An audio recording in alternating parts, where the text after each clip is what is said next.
போதிசத்துவர் அம்பேத்கர் அவர்களின் கனவு. பௌத்த இந்தியா, பிரபுத்த பாரதம். பிரபுத்த பாரதம் என்றால் சாதியற்ற பகுத்தறிவு கொண்ட மனித சுயமரியாதையை மதிக்கும் அறிவால் வழிநடத்தப்படும் இந்தியா. அதுதான் நான் கனவு கண்ட பௌத்த இந்தியா.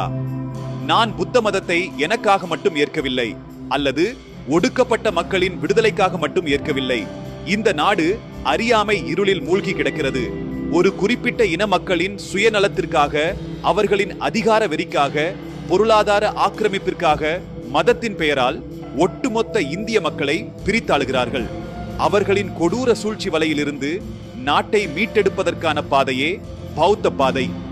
இந்த நாட்டில் வேத மதத்தை முறியடித்து சமத்துவ சமூகத்தை உருவாக்கியதே பௌத்த பேரரசான மௌரியர்களின் ஆட்சி காலத்தில்தான். இந்திய வரலாறு என்பது ஆதிக்க வேத மத பார்ப்பனியத்திற்கும் பௌத்த சமயத்திற்கும் நடைபெற்ற போராட்டமே அன்றி வேறு எதுவும் இல்லை. கடந்த சில நூற்றாண்டுகளாக பார்ப்பனியம் சூழ்ச்சிகள் பல செய்து இந்த நாட்டின் அதிகார மையத்தை ஆக்கிரமித்து ஆட்சி செய்து வருகிறது. அதற்கான ஆயுதம் மதம், இந்து மதம். மக்களின் மத உணர்வை, பக்தியை மத வெறியாக்கி தங்களுக்கு சாதகமாக பயன்படுத்தி வருகிறது. இதை முறியடிக்க பௌத்தத்தால் மட்டுமே முடியும். ஏனென்றால் 2500 ஆண்டுகளுக்கும் மேலாக பௌத்தத்திற்கும் பார்ப்பனியத்திற்கும் தான் போராட்டம் நடைபெற்று வருகிறது.